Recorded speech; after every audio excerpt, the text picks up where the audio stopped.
Hello, I'm Mirella. Hello, I'm Zoe. Welcome to the Critical Obsession podcast. Our latest obsession has been a TBL called Dangerous Romance. The episodes are free to watch on YouTube. There will be spoilers, so you should definitely go and watch the series before listening to us fangirl about it. A little disclaimer, this will contain our personal opinions, random thoughts, and theories. There will be cursing, and also be aware that topics may be adult in nature, and alcohol may be involved. Our laughter will be painful to listen to, but bear with us. Last time we reacted to the latest episode of Dangerous Romance, but now we want to talk about it some more. If you're still with us after all of this, join us on our downward spiral into our obsessions. Before we start, I have to do this. A public apology to you, Zoe. To me? Yeah. I'm like, why? Because last time I told you that I watched the preview and then you started talking about the preview and I'm like, why are you talking about the preview? But actually what I meant to say is that I watched the recap, not the preview. I did think it was a little weird because I'm like, why is she mad at me? Like, she just said she watched. This is a public apology. Don't laugh. Take it very seriously, please. I forgive you. Okay, thank you. Thank you very much. I'm like, just don't do it again. No, I'm just kidding. I cannot promise that. I'm not very good at English. Yay! Oh, okay. Don't start me. Okay. So this episode has so many parallels, so many callbacks, and no wonder because it's basically the end of an arc, Salom's arc. I think Kang's arc ended in the episode where they sold the bike and then got it again and like they made love. I think that's when Kang's arc ended. But this one is Salom's resolution. I think people are confused about that though because of the way Kang reverts, but like I feel like that's easily explained. Like it's not like it's not regressive. It's just It's just a big, very complicated thing that happened in their life that anyone would react badly to this. That's right. They've gone back to what feels comfortable. That's essentially the easiest way to explain it without sort of deep diving too much into it. Did you notice that the episode starts with a parallel to episode 1? No. When Salom, they're in the classroom, right? And Salom enters the classroom and people start gossiping. And the guy shoots at them. Well, in episode 1, Salom's bag got ripped because he was bullied in the same classroom, and Guy stood up for him to Kang. Now, Guy had to stand up to the class. So the enemy right now is not Kang, it's public opinion. It's now not an internal issue right now, it's an external one. And also in the first episode, the bag got ripped, and this one, Salom was carrying the bag, which was metaphorically held together by Kang because it was fixed by his t-shirt and everything. Yeah. But also, this episode parallels with episode 4, part 3, when the circumstances also pull them apart. They're in the same classroom, trying to choose the same team for the project in order to spend time together. But it always ends badly in this classroom, apparently, because every time they're pulled into different directions, either bound by themselves or by external forces. Yeah, it's interesting because probably you're going to have a lot more to say about stuff like that because I know you've gone back and watched some of the earlier stuff, and I actually haven't done that yet. I'm holding that. I'm going to keep that for when we do our sort of final, which we'll talk about later on. But when we do our final podcast, I want to try and go back and watch the entire series, like over the period of a couple of days, and just sort of like, try and follow through in that way. I feel like I'm going to notice a lot more things than potentially we may have missed because of the gap of a week, which doesn't sound like a lot, but it's easy to forget bits and pieces. Well, it is if you're me and you have my brain, but But I do like noticing this kind of stuff. Yeah, I think it's interesting. It's a sign of how well this show was done and how thoughtful the writers were. They've put a lot of thought into it. I mean, look, this scene when Salom comes into the classroom and everything, and Mhm. you know, it's like the way Kang is looking at him, like I can't fathom how anybody thinks that, like he isn't like so down for this boy, because he looks so tortured here. And then Yes. I found it really interesting because like I actually found this whole scene, like this lead up to the flashbacks and that from the night before, and But then the flash. I want to say before we go to the flashback, I want to talk about something. Okay. I want to talk about the bag. I feel like by carrying the bag that was fixed by Kang's grandma, Salom is basically wearing his heart on his sleeve. So I think now that the thing that he was preparing himself for happened, aka Kang leaving him, he realized that no matter how much he tried to brace himself for that, he was not ready. He realized that he didn't want to let go, and Kang saving him and being there for him in his worst moments did not help with us at all. Mm. He just wanted his lover back. And now that it's over, like he embraced the fear totally and he finally opened his heart because now he has nothing left to lose. He already lost everything and now he just wants it back. I And don't I know that I also think think, he's. I don't know that he's. I think he's there yet though. At the beginning of this episode, like, I agree with what you're saying, but I don't think he's actually, you know, feels like he's got nothing left to lose, because he doesn't try like to he doesn't try to reach out to Kang like at all, really, until like later on when Kang has already sort of made the first step by coming to his rescue. you're right, he's kind of letting go, but he doesn't let go of this bag because, Yeah. I feel like he has reverted, just like Kang has, to that state he was before they started interacting, even before the bullying. We know that he's had a thing for him for like years, right? He's Mhm. held the umbrella, clutched it like a precious treasure to him, like admiring him from afar, but not ever existing in his world. He's just gone back to that. I feel like he's just like he's clutching onto that bag because it's like a connection to Kang, but it's like but that's all he has left. You know what I mean? Except for the umbrella that's hidden in the drawer that no one knows about. But do Yeah, you know what no, I but mean?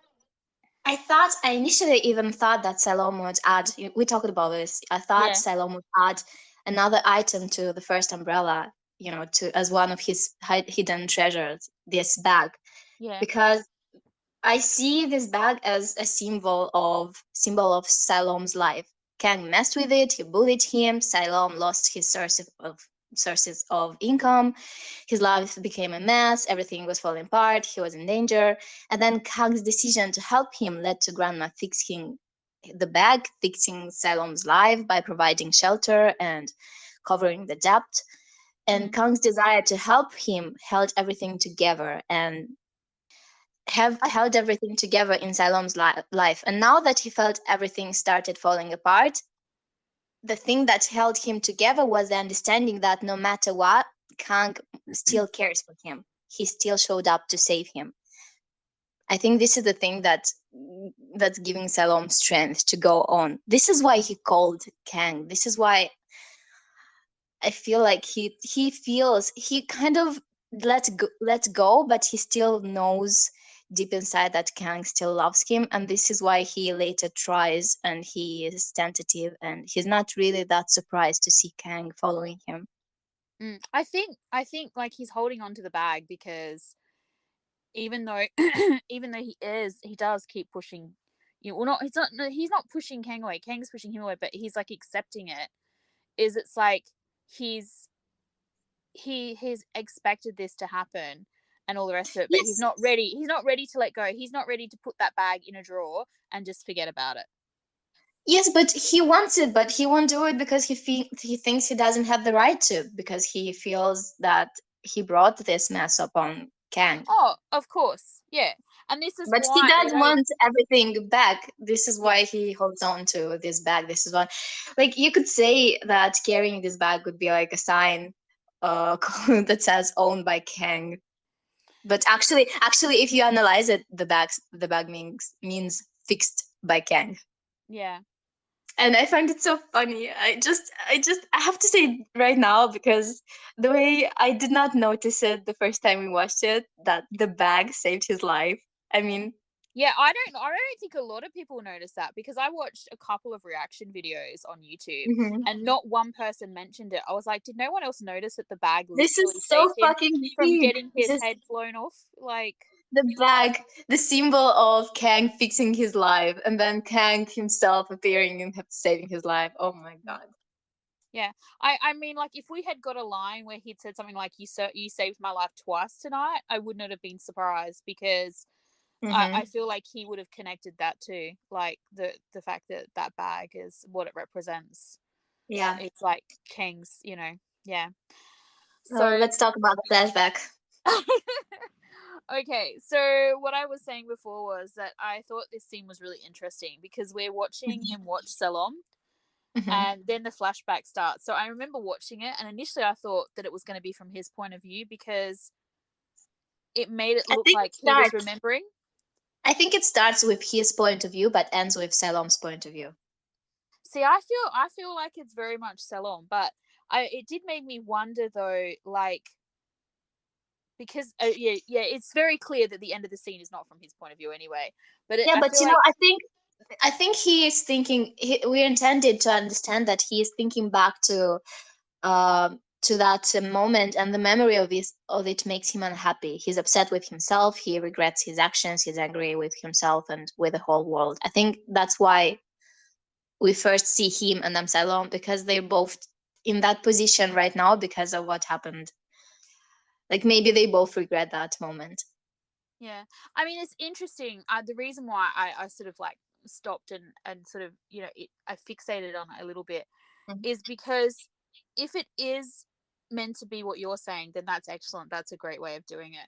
But if they're just showing us that he's thinking about Salom, and then we're getting it from Salom's perspective, because Salom is also, Mhm. we end that scene with Salom basically completely phased out while his friends are talking to himself, and he is definitely remembering that. Like, it's not, with Kang, you could have just been like, oh, he's just looking at him and gazing at him, sort of thing, and Mhm. then they're starting to show this. So my thought was, okay, so if it was never Kang's memory of that moment, it's purely and simply Salom's memory of that moment. Mhm. We were given multiple scenes in this series where, but probably that's the most obvious would be the one where um they're both remembering the kiss in the bathroom when Mhm. Kang pretty much basically says that he likes him. And they're both so different. Those scenes are so different. And it's like, I wonder if we had actually seen Kang's point of view of this scene, would it have been different? Like, would his memory of it have been different to Salom's? In the note that I made, I thought it started with Kang's point of view and ended with Salom's point of view. And it's not really even a point of view, but it's like a Memory. medium thing that, yeah, like it's not, it's just there, and we're, you know, Mm. Yeah, I I just, don't know if we're supposed to read into like this no, is his point of view, or his point of yeah. view. If they were doing it in the way that they had done, say, the kiss scene, then that would Hmm. be really interesting, because we're, as a viewer, and I know a lot of people have struggled with Kang's behavior in these past couple of episodes. As a viewer, you would still technically be left in the dark in this scene if Hmm. you're not, if you're not reading between the signs, between the lines, and you're not like actually paying attention to his character development. You might take it at face value and think, oh wow, he's being a dick, or Hmm. whatever. Yeah. um or at least that's how Salom is remembering it. Not that he's being a dick, but that he's being cold and harsh. Hmm. So yeah, so oh my god, the flashback, Kang being so mad, like, it just was breaking my heart, and Hmm. Salom reaching out with an apology, okay, but like, the just the language of this scene was just, yeah, okay. So the way he said, that would be the last time I helped you. Like, now, it's a tricky thing with language. He's really saying it in the past tense, right? But I'm like, is the translation off here, or is this exactly what he said? Because he's saying it in the past tense, but he's already put it in the past. He's putting distance between them, virtually saying that this is a thing I used to do and I won't be doing it again. This is the final time, but he could have said this will be the final time I help you. But the way he worded it is way more like it's the past tense to predict future events. Like, I'm not sure why it's interesting to me. It's a language thing, I guess, but Mm-hmm. maybe it's because although it's correct grammar and everything, it really is drawing a line under the way he's distancing himself, or rather the way he's trying to distance himself. It's almost like he's like, you know, the bit where he says, "Whatever you do now is no longer my concern." Like, he's talking to Sloan, but I feel like he's trying to convince himself. Oh yeah, It's yeah, like for the sure. conversation with grandma all over again about prejudice and stuff. Like, he Yes, is because just, if he's speaking, this will be the last time. It's like he's setting a goal for himself or trying yeah, to, but yeah. it's something that he cannot do. He's trying to convince himself, sure. Yeah, and I guess, and as I said, when we were seeing this scene, the other note I had here is that, like, you see the end of it is actually from Salom's perspective, or like, Hmm. you know, his memory of it or whatever. And I was once again, as I said, I was wondering about how reliable a narrator he is, because I know we're meant to sympathize with him because we've seen in the past tellings some events are different and that. But yeah, I was really curious to see what it would look like if it had been Kang remembering and not Salom. But then, you know, as you said, it could go either way. The read on that scene, I guess, it depends on your perspective. Hmm. But yeah, I just thought the language that he used there, that would be the last time I helped you. It's Hmm. very interesting to me. I wonder if the fog in that scene was there for a reason. Because if it was, it might have been there to let us know all this, all the uncertainty of the situation, or the fact that they are balancing or something and they're going to fall into one or either direction. Like they're both unable to think straight and maybe see each other clearly. Mm, And I also think that it's interesting that Salom is wearing a black shirt because mm, it's not really his color, it's Kang's color. And there's a lot of darkness, and it reminds me of the scene from episode 4 when Kang lets Salom into the gates of his house. He was also wearing black, he was surrounded by darkness, but it was in reverse because Salom appeared and like suddenly there's color and light and everything. And now when Kang leaves, Salom is left alone in the darkness and he's filmed from above, and mm. like he's even smaller, surrounded by this, by darkness Blackness. and by unknown dangers, utterly alone and small and defenseless. It's funny because that you read the scene like that, and I don't disagree with you. Like, it's definitely, you see him surrounded by darkness, but I Hmm. also feel like he's highlighted a little bit in that scene. It actually reminded me of oh god, my voice. It actually reminded me of episode 10, when Kang leaves him in the prison, not the prison, in the police station, and Salom is, while it's in shadow, he's still lit up, but it's Kang who moves into the darkness. And in this scene, it's the same. It's Kang that disappears into the darkness. So, and I as you said, think that could be a reflection of like things that are unknown and unspoken between them. I think he might be a bit light up. Light up? Did you say light up? Lit up, yeah. Lit up. He might be a bit lit up because we needed to see him. We needed to see his expression. But I think in this episode we see Silom's lowest point. So from this moment and on, like he's falling, falling, falling, and like he's more and more desperate until Mm, the moment in the bathroom. I think this is what we're supposed to read here. mm. I still think that Kang's reaction here is like a continuation of this scared, angry parent like spunking or shooting at their child who almost got hit by a car. And also, it's the first time Kang is not trying to, every time he drops Salom off at his house, like usually grabs him by the wrist and pulls him back. This is the first time it didn't happen. Mm. Well, I feel like it's because he, even though he wants to stay near him and be near him and everything, prolonging their closeness when he doesn't know how to deal is makes it really difficult. Like Yeah, if of you can't course. reach out and do what you want, like reach out and touch the person the way you want, or like whatever, you're not sure if you're allowed anymore, and everything, because there's probably a little bit of confusion still left over even from like that last scene of episode 10 where they got really intimate really Hmm. really fast. And I'm not talking sexual intimacy, I'm just talking like emotionally. It's really really hard to know, like, clearly they did not have a conversation. Hmm. So Yeah, and it can be very awkward after something like this happen. You mm, want to put your shields back on because you were so fucking vulnerable, and now you're. This is scary to be this yeah, vulnerable in front of someone. No matter how close you are to that person, you feel yeah. weird after that happens. You want And to then pull we back, to pull yeah, back and heal, to feel normal again. yeah.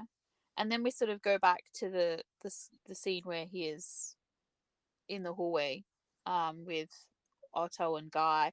And I honestly don't really have anything to say about that scene, except I noticed that Otto says to Guy, "Careful, you might trip and bang your head on the floor." And I swear, every now that I've heard that line, every time I like see that bit in the show, I just like die laughing because I never noticed it when I first watched it. Like it's so serious, and then all of a sudden it's just like, "Careful, you might trip and bang your head on the ground." It's like, oh, Otto. I like Salom being unable to tell his friends he's leaving school, him still keeping his problems to himself. Yeah. And it was kind of obvious. I mean, okay, We I said wanna that he wasn't going to be going back. We pretty much said that he wouldn't. yeah, it So was kind of obvious he wasn't going to like continue studying, supported that by Kang's favor scholarship.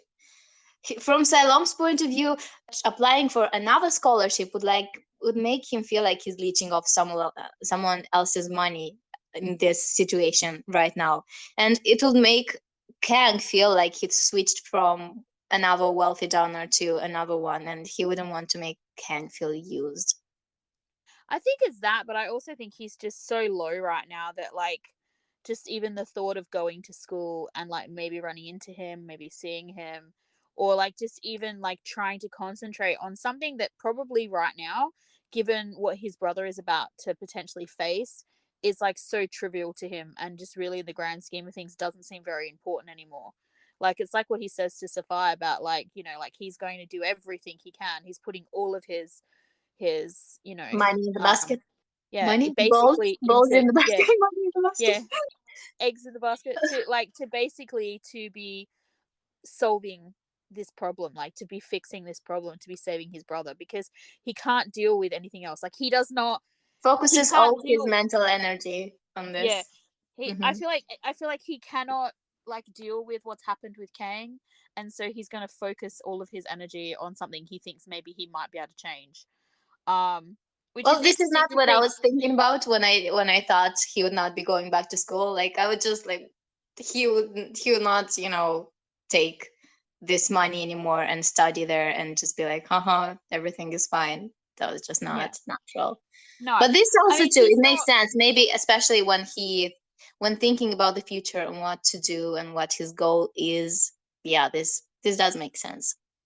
I just feel like, yeah, as you said, like there's no way he can face staying and participating in the scholarship the way things are. Like it's just it is so outside of his moral like integrity. He would just Yeah. never do that. And then but it's more about that because he talks about making things easier for Kang.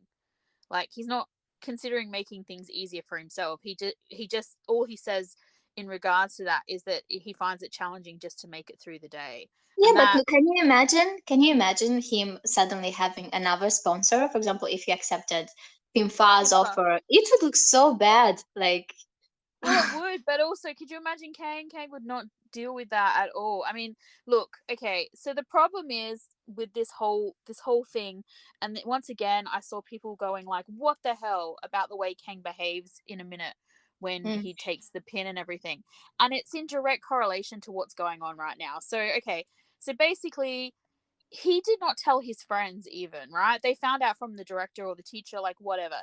So my question is, how did Kang find out? Right?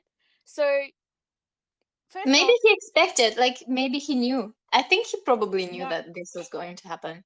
I don't think so. I don't You think don't? so because he keeps expecting Salom to like fight Fight back back? and to yeah, I don't think he saw this necessarily coming.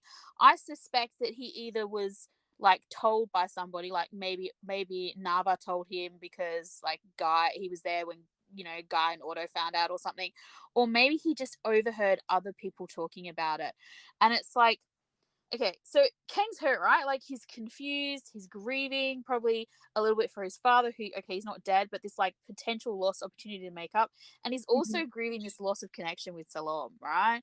And so the whole pin thing, I feel like it looks like he's being horrible again, but I really feel like he's just filled with fear and anger and just everything, right? So he must also be afraid of like what is Salom going to do now? Like he's not going to be there, right? So I feel like it's one more rejection for Kang, but as I said, I'd love to know how he found out. Like if he wasn't told, if he overheard it, like I feel like either option would have felt like a loss of control because it's like even though Kang keeps pushing Salom away, like every time he leaves, Kang is miserable and so he lashes out. It's like he doesn't want Salom just to quit.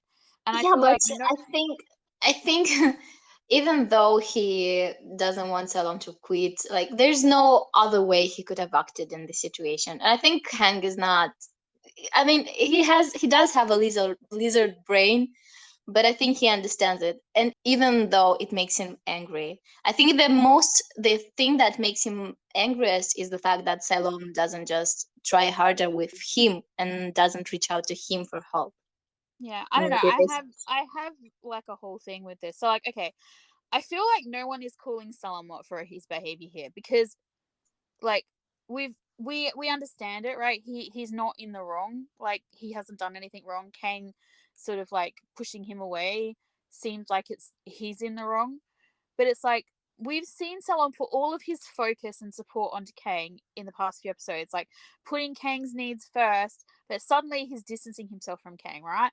He even calls him you. Like he's just like instead of using his name. So Salom is being passive, he's giving up on Kang, and it feels like a rejection. I really do think that there's a huge part of what's going on here is that like does Kang feel the fact that Salom was just like waiting for this to happen to them, that something would separate them and he would just let Kang go? Like Kang wanted and needed for Salom to have expectations from him, but like not these kind. Like this is not something that he would ever have wanted. And we're constantly seeing Salom doing everything to make Kang's dreams come true and to make him happy with little thought of himself, right?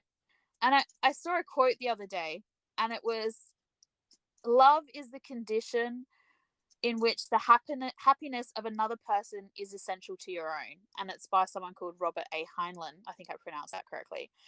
And it's basically like, so I'm like, this is part of what Salom's been trying to achieve, but also Kang has been doing it as well in his own way. Like since early on, Kang's been trying to help Salom, provide for him, protect him. And this is probably all he feels like he can do, right? So Salom is smart, but he kind of needs someone to love and care for him, someone who will look out for him because Salom thinks Someone who very maybe long. who make Sorry. the wrong choices in order to save him, like to make the morally gray choices and put him first, because he Yeah. will make the black and white choices. So if I was there for him to make the morally gray choices, and it's Mm. made them Well, it. this is the thing. Like he needs someone to look out for him because he thinks very little of himself in regards to Mhm. danger. Like people see and talk about, Salom's acts of service because he has so little. So seeing him give to Kang and not consider himself, it stands out to us as the viewer, right? But Kang Mhm. has been doing a lot too. Like his fear of failing and leaving Salom without income. He knows that Salom's not just going to accept money from him, so he commits and he really tries to pass his exams so Salom will be safe in a way that's acceptable for Salom, right? Like in something he can accept. He convinces grandma to bring him back, even the umbrella when it's raining. Like it's another way Kang can support and keep Salom safe.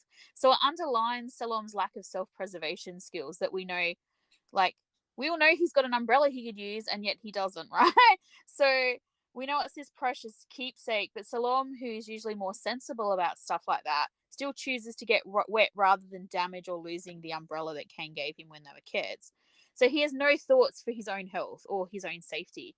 So Kang hands over his umbrella under the guise that he'll be picked up soon and won't need it.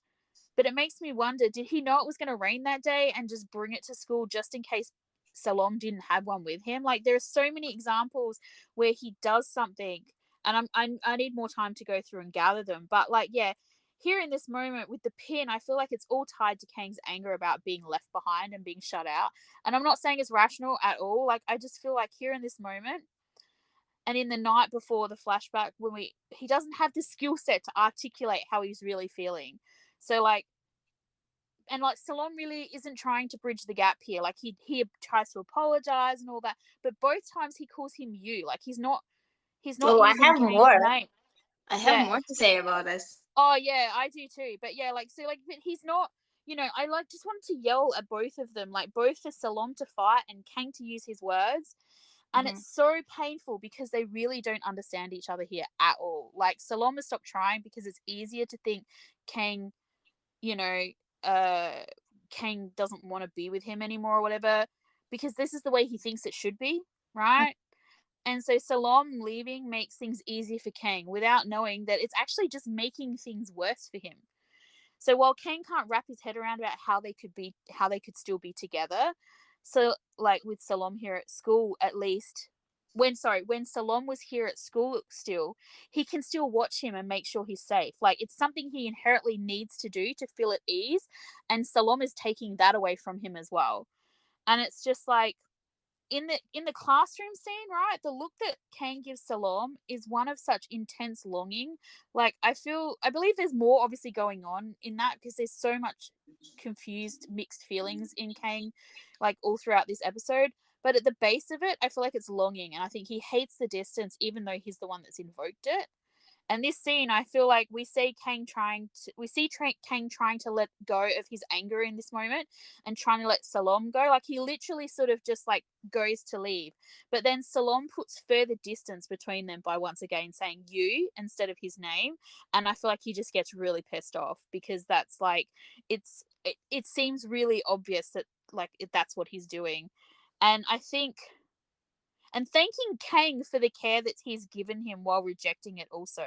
Like, he has never accepted his care easily, and he just looks broken when Salom says that. Like, even when I feel like it was like waving a red flag at a bull. Like, I'm like, even when he's looking at Salom before he takes the pin, and even as he's taking the pin, he looks so lost and devastated. He doesn't even look angry there. He doesn't look, what, he's just like, I can't believe you just said that to me. Like, and then, yeah, yeah.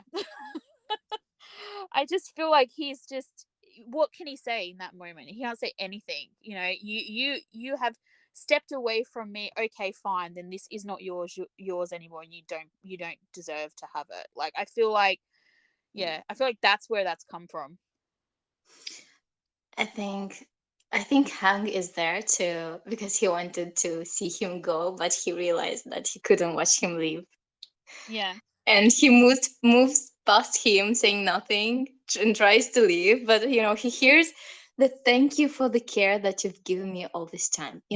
At first I had these weird ideas when we were watching, but maybe Kang is hiding something, maybe he has a plan, and I saw him being mean, and I understood that that's obviously not what he actually wants, the way he wants things to go down. I mean, it's fucking obvious. Mm. And I even had this thought that if we see him like this, we might, get later, we might get this big moment of him realizing the error of his ways and breaking down and asking for forgiveness and something. And so I kept thinking, oh, we're going to see Kang break. We're going to see him break. And then I realized something.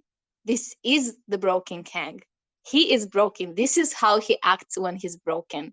He's Mm. angry with the whole world. He acts mean and impulsive. He hates himself. He was broken before letting Salome into his heart, and this is exactly how he acted.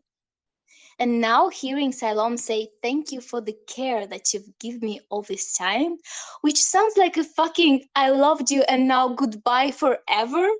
And Mm. even though he understands it, he can't stand it. It makes him furious. His brave Salom doesn't just retreat. His smart and disciplined Salom cannot leave school. His amazing and unbendable Salom cannot just accept defeat like this.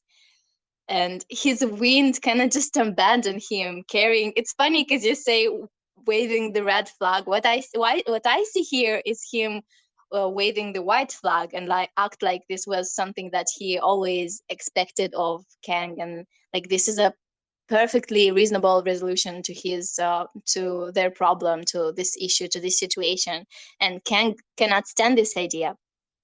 Salom is definitely working off these huge misunderstandings and misinterpretations of the situation. Like this whole, like, you know, he'll be better off if I'm not here, all that. Like it's like Kang's greatest fear. I mean, this is why the boy is driving around at night, like following him and stuff like that, because he's afraid to let him out of his sight. Every time he lets him out of his sight, bad shit happens. Like he needs to be there to make sure that bad stuff's not going to happen. And like, at least while they were still at school together, yeah, it's torturous to see him and be that close to him and not be able to touch him, or like, you know, tell him how you feel and all the rest of it. But at least he could see him and make sure he was okay.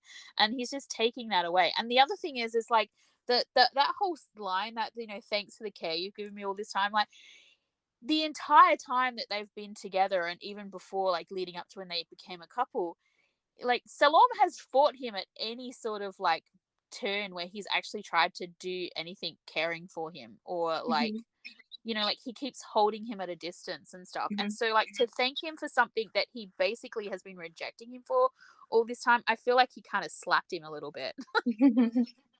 Probably. I think he came around to the idea that Shalom shouldn't be the one who's punished, that he's innocent, and no matter what his brother did or did not, pretty early, but he's angry. He's angry at Salom, he's angry at himself for all the things that he did up until this moment. And Oh yeah. his anger makes it impossible for him to just suddenly act different. Like he Mm, slipped into this comfortable thing of being kind of looking that looks like a spiteful and cruel, you know, yeah. uh, I think the problem action, is but yeah, the problem is he doesn't know how to solve this problem. So, because like there's a couple of solutions, isn't there? Either Safai is innocent and he can't be because he confessed, right? Mhm. So that's not an option. And if Safai is guilty, then how do they get back to being where they were? Like, how can they possibly be back to where they were? So he doesn't know how to solve the problem, and he doesn't know how to like express like the fact that, you know, even though he's the one who said, like, you know, you need to leave, that he's still clinging on as like tight as he can. He doesn't want him to go anywhere. Like he can't stand the thought of him being away from him. And yet, like, and so of course, like it's like he's so angry as well because Salom doesn't understand him. Like he's like, yeah, okay, I might have said get out, but like, please don't move any further than like 2 meters away from me. And how do you not understand that I can't stand for you to be that far? And meanwhile, Salom's like, all right, thanks for everything. See you later. Bye Peace out, bye. bitches. Bye bye forever. And Yeah. I think him taking away the pin is like him trying to take control of the situation. Like he cannot control what's happening, and he is losing his mind. And he's like, this is Mm, the tiny thing that he feels like he can do in order to feel like he can control something. yeah. And I feel like that's why probably he, like his whole reaction and everything here in this scene makes me think that like he just overheard like maybe people gossiping or something about the fact that Salom's leaving, and it's just like it would have felt like someone kicked him in the guts, I reckon. So No, yeah, but at the same time, no, because I don't know. I feel like he would also, right at this point, he might have been expecting Salom to do something like this. yeah, but But it's a it big doesn't mean it difference from, wouldn't hit him in the guts. yeah, It still would. there's a big difference between expecting something and then for it to actually happen. Do you know what I Yeah, mean? Like we yeah, all like yeah. have these fears or like whatever, Yeah. Mhm. but you know, But the he's sad still, thing, I feel like he's still waiting for Salom to like wake the fuck up and, you know, but the sad thing push is back. that Salom must have thought this was really the end. Like he took something from Salom again that Salom thinks he'll never get back. Now he's an Yeah. outsider. He's not worth the pin. He's not worth. Kang's love anymore. I think this is how Salom saw it. He's not Yeah. good It'll enough be for him. really interesting in Friday's episode, because we're obviously going to get Kang putting the pin back on him. I mean, it's in the trailer, and there's obviously going to be some sort of something with the umbrella because they're standing under it. And I'm like, I really looking forward to both of those scenes, because I really want that. I feel like since we first discovered the whole umbrella thing, I've wanted a scene where Kang finds out that he's had the umbrella all this time, and Mhm. especially now since he destroyed the other one. Um, and I just, yeah, they're giving him back the pin, like giving back him back basically all the stuff that was his, that was always his, that he was keeping safe for him essentially, and then have Salom do the same thing with the umbrella. Okay. Okay, so like when Salom goes to see Safai, and Safai asking if he's okay, I'm just like, ugh. Both Shimon and is it Papang? I don't know how to say his name. Papang acted their asses off in this scene. Like, oh I my god, agree. I agree. the the little twitch in Papang's cheek just before he explodes was fucking amazing. And every time I see it, I like clench my jaw, because I'm like, it's like a sympathetic like movement I'm doing when I'm watching him do this. And I Hmm. just, yeah, that's it, that they just acted their asses off. And then I remember my notes to the reaction was like, oh, name, I hope that you're not bad or whatever, right? And I'm so glad that he turned out, like, it was more or less that we now know that he's, good, basically. And I'm like, and I'm also glad that there was, I had another note where I wrote, because he went in there and he said to Safai, like, about how he would look after Salom, or like watch out for him or whatever. And at the time I'd written a threat or a promise, and I was just like, I'm so glad that we know now that it was a promise. And I have this like little, I'm like, I had written a note in here which I just thought was really funny, where I'm just like, are we gonna get anything from them in the final episode? Like, I'm like, will we get a little jump in time? I said, honestly, I'd be happy to see them sharing a cell or going on dates. Either would make me smile. But I feel like we should have something cute between Naeem and Sapphire, and I'll be a little bit disappointed if we don't get it, because I'm like, yeah, Upon rewatching the scene where Salam goes to visit Saifa, it made me so emotional yeah, because they're the only family they had in this world, and they were both there. Just they were each other's only person in that world, and they were there for each other for such a long time. And they were both so ready to be unhappy and sacrifice themselves in order to try to make the other one at least a little bit happier. I mm, just I love them. yeah. I know. I was like, I loved that scene. I really did. As I said, I don't have much to say about it besides the fact that they acted their asses off. But and then of course the last couple of bits of the first part of the episode was that the bag saved him, Of course, yes. which we've already mentioned, and came to the rescue again. I think Salom's state keeps worsening and worsening in this episode, and like he's really losing faith in the fact that Kang loves him. Mm, The pin hit him hard, and at this point, I feel like he might even think that Kang does the things that he does, saving him out of guilt. Yeah, because it would be funny because Kang used guilt as a thing that as a shield between himself and Silom before admitting his feelings, and I feel like oh yeah, Silom I might didn't think even, I did not even think about that, honestly. right, that right now Silom might think that Kang does the thing that he does for him out of guilt.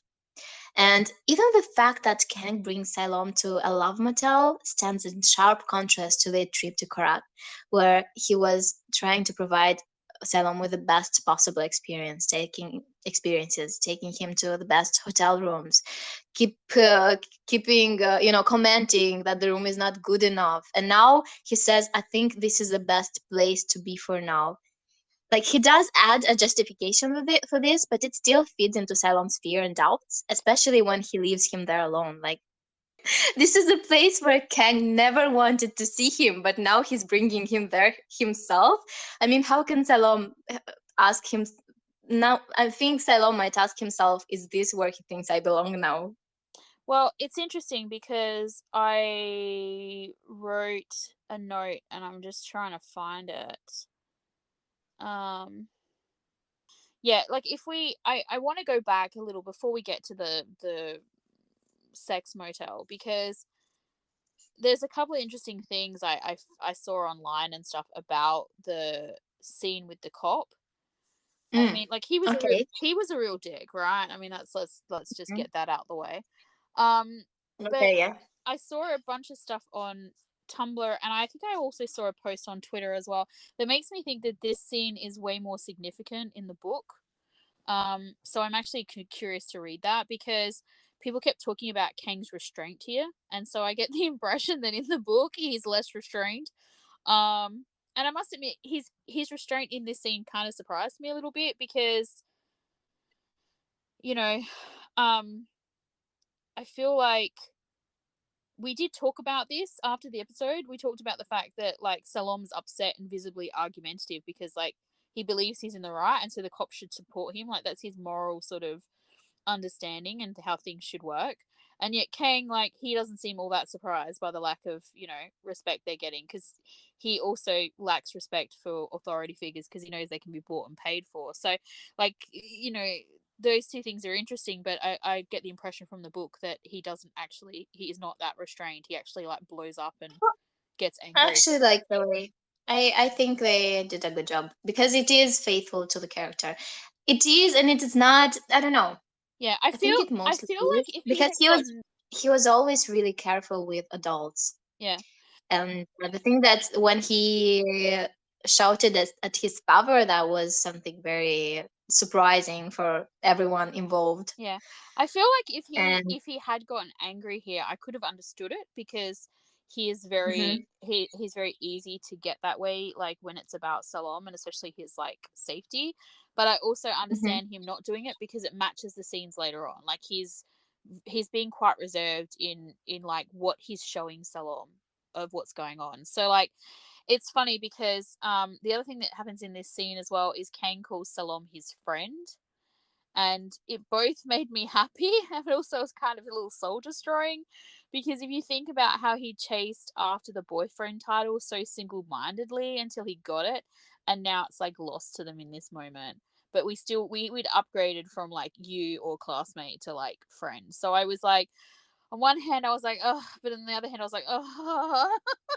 So, but yeah, I loved the way as well, like when they're walking, they're coming out and they're like walking towards the bike. Like Kang is watching Salom, and then like when Salom yeah, walks past it and keeps going, like Kang can't help himself. Like he wasn't expecting that. I feel like he was expecting Salom to go to the bike, like they would be together. Um, like he'd already sort of resigned himself to the fact that they would leave together, but he's like so mixed up. And then when Salom just keeps I feel walking, like he looked surprised and like hurt again. I I feel feel like like he's what I see in his eyes is resignation. yeah, He is resigned with whatever is happening. He is resigned whether when they're in hotel. Like he is already expecting everything that's happening, the way Salom is acting, and I think it's resignation. yeah, What you see there, he yeah. But I do just as you said, he's tired. He's yeah, tired, and yeah, he does not have an energy for all this bullshit. yeah. But Bullshit. He just wants to be there for Salom, yeah, but he doesn't know how to go about it. yeah. I feel like though, like he was expecting them to leave together, and so like I feel like he's kind of hurt as well as being resigned, because like Salom, it seems like Salom would rather be on his own than be safe with him. And then like the bit where Kang's like, "Aren't you afraid they'll follow you home?" And Salom just starts looking around. Everyone's looking super shady, and it's like he's like, "Well, I am now."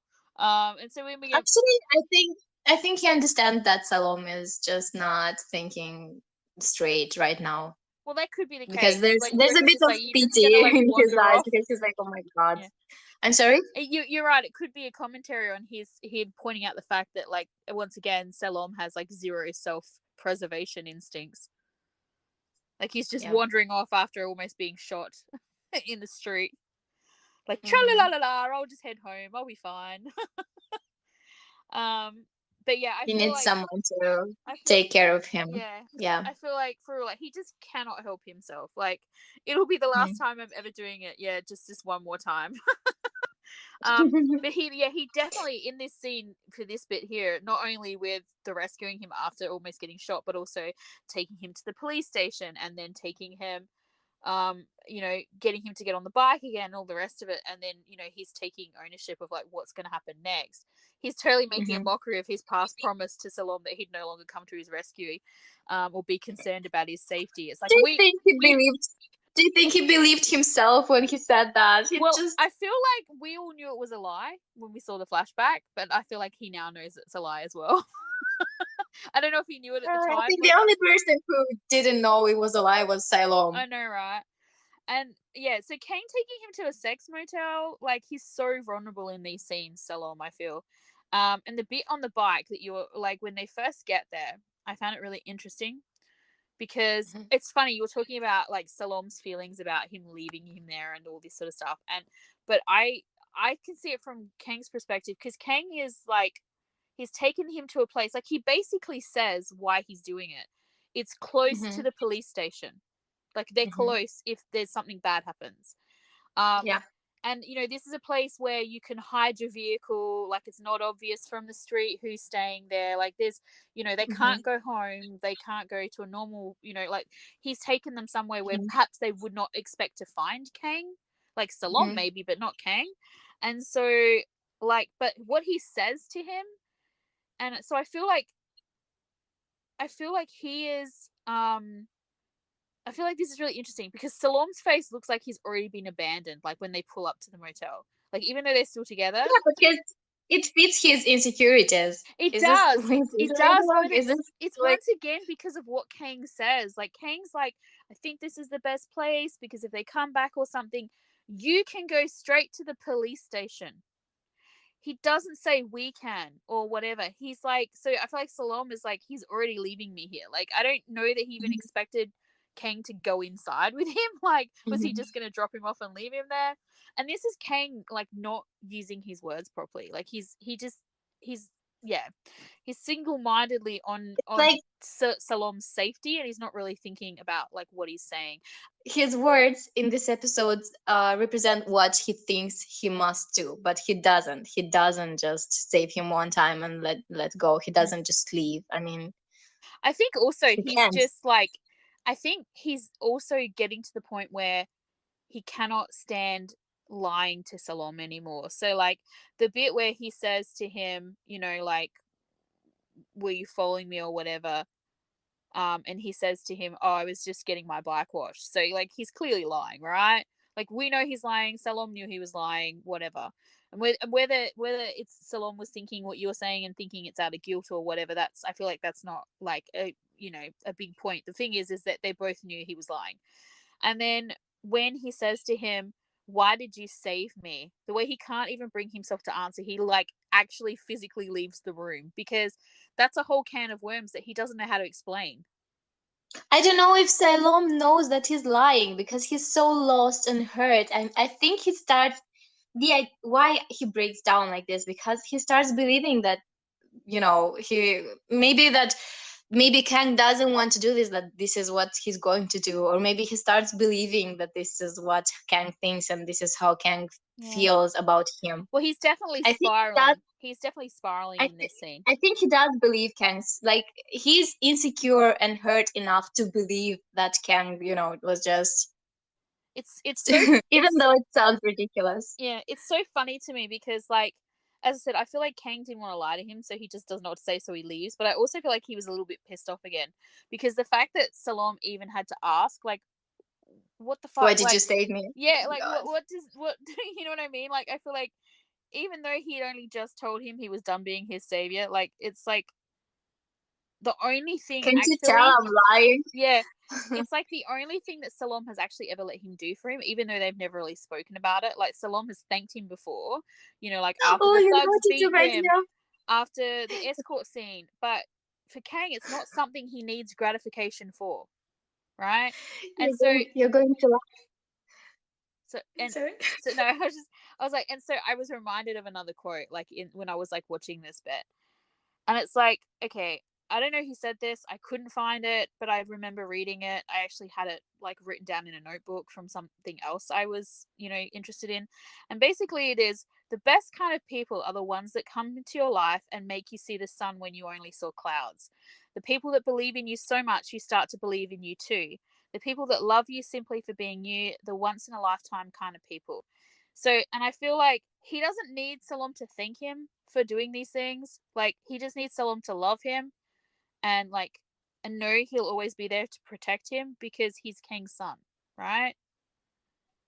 You bringing up this intelligent quotes, and we're having this conversation, and with Kang being like this and Salom's reaction, and I really do think that he's starting to believe what's happening, and that Kang is not there for him anymore, like, or that he doesn't want, that he's doing it out of duty or out of guilt. Yeah. And it just reminded me of a scene um from Twilight, from the second one. When Edward leaves Bella in the woods, and he's like, I don't love you, and blah blah blah, and he's like, oh, and then he's like, why did you believe me? And she was like, and I feel like this is very similar to what was going Well, on I there. mean, if you want to draw those parallels, it does, because once again, she's a character who doesn't think she's worthy of him.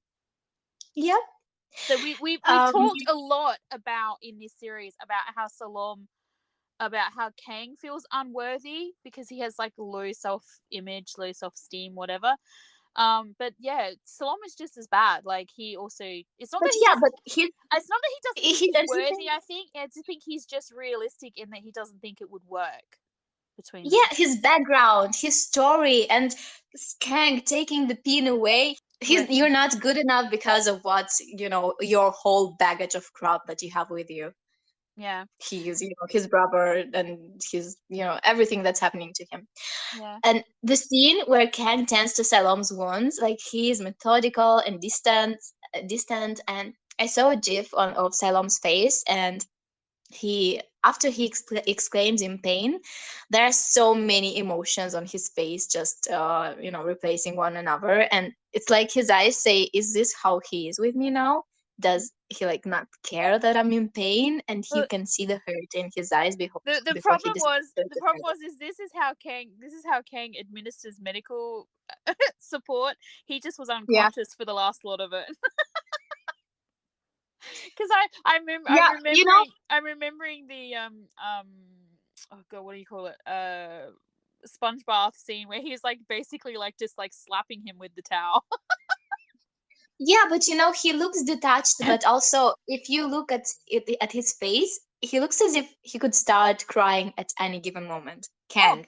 yeah, Like, he's because scared and upset with himself because he could have Stella, lost the love of his yeah, life. Stella, yeah, that's right. And And not only that, even though it's like the smallest friggin' scratch or graze on his knees, like it, he I feel like he would have been just as serious and concentrated on his, um care of him than if he had like chopped off a limb or something. Like, I feel like it doesn't matter that it's a little graze. It's like, I let you get marred, like I let you get hurt. yeah, he cannot deal with himself, and he retreats into himself, while Salom continues trying to reach to him, to search for him. But it's not. It's complicated right now. So Yeah. Salom asks, "Have you been following me?" And Ken cannot be honest because he's ashamed of himself right now. He Mm, cannot hold Salom's gaze. He failed as a protector, and Salom got hurt. He promised he would be there for Salom, and he left him alone. And look what happened. Like, mm, he promised he would take care of Salom, and Salom is even more broken than he was before he met him right now. So mm. he lies and he leaves. Yeah. And I went on this like weird spiral, which I'm gonna share with you in a minute. But yeah, so basically, like, this whole bit then that we then have where Salom thinks he's essentially been abandoned in the Oh my hotel room. god. And then Yeah.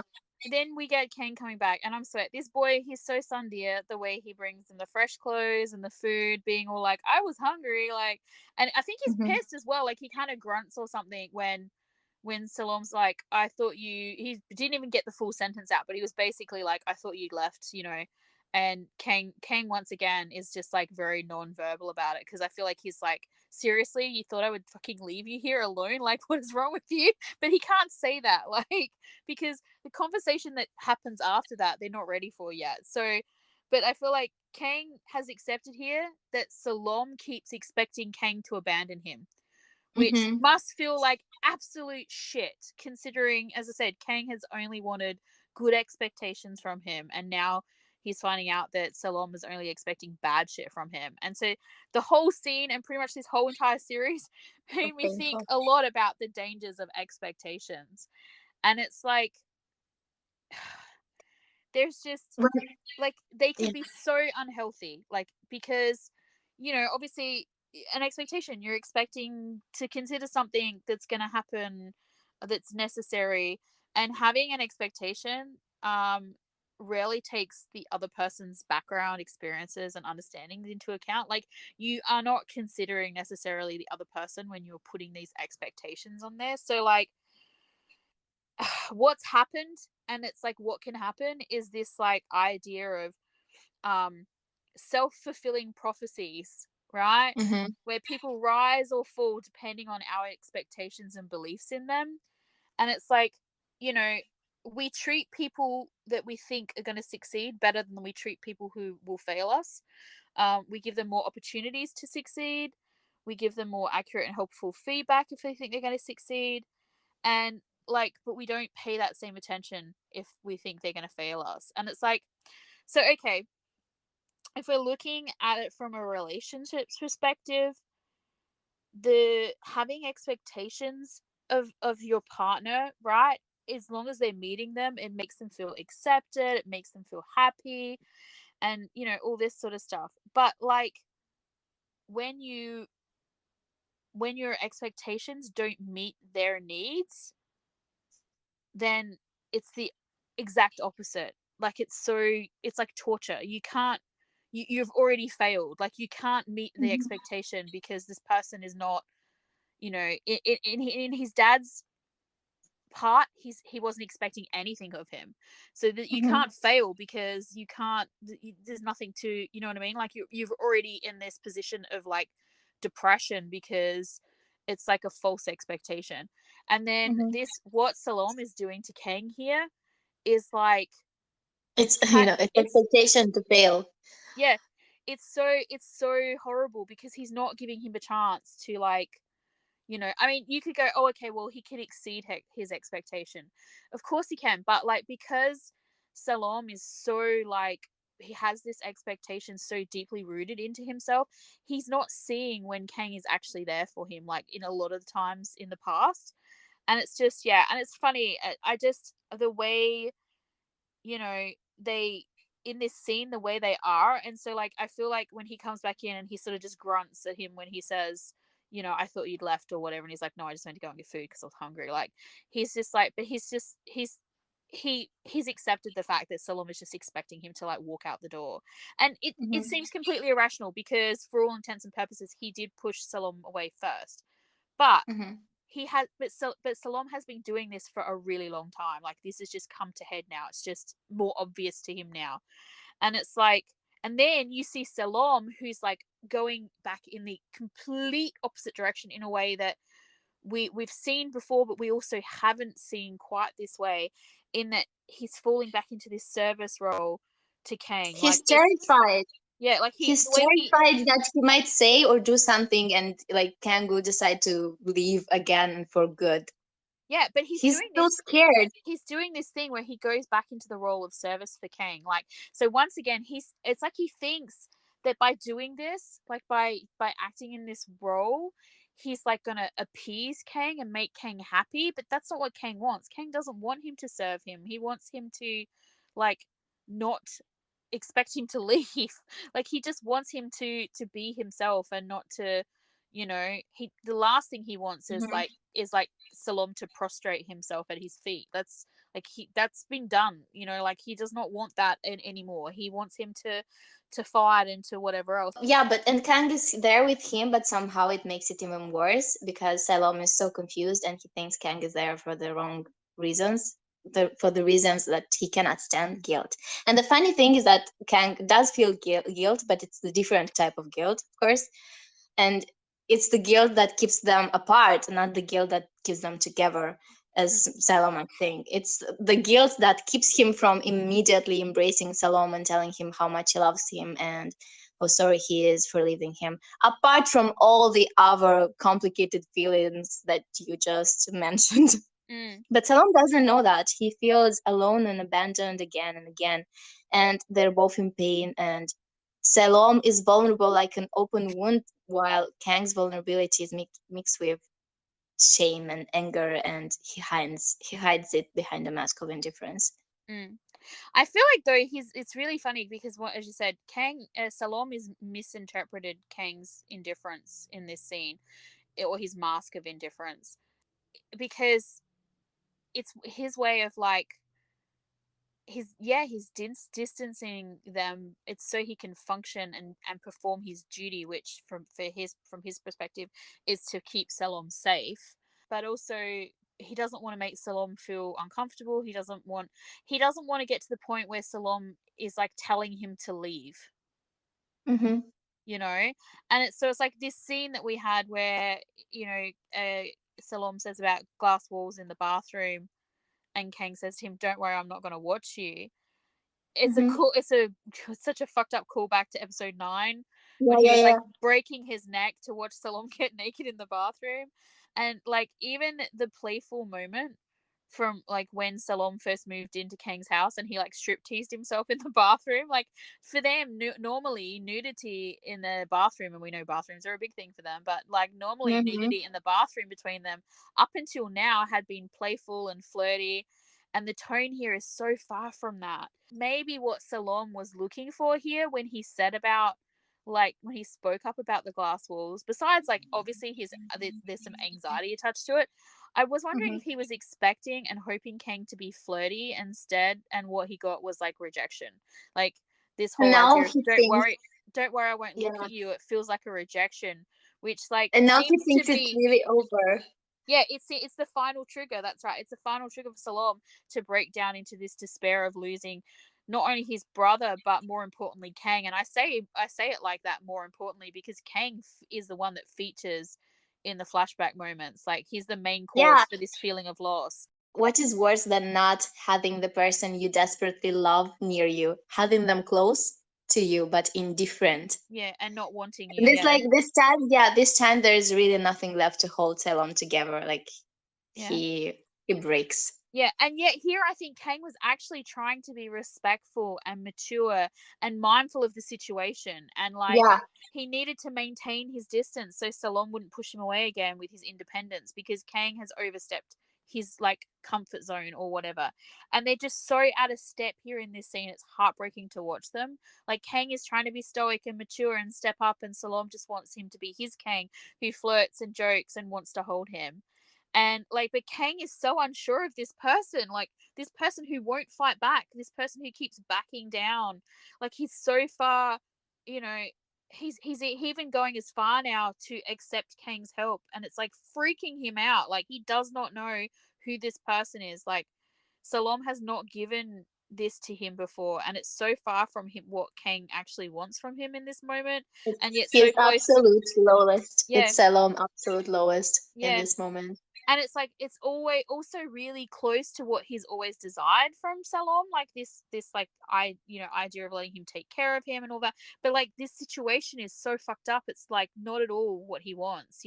It's almost like a mirror of the end of episode 10, where like you know he in that moment they want to be really close to each other, but not like that. You know what I mean? Like, and it's just the way Salome is letting Kang take control and care from him here, even before he breaks down in the shower. Like, it's just, I'm just, yeah. And then he starts crying, and there's no way he could have left him there. I Yeah, bawled when I watched this scene. I managed to not cry this time, but I still felt like hollowed out when I'd finished like watching it, even though it's a brilliant, beautiful scene, I think.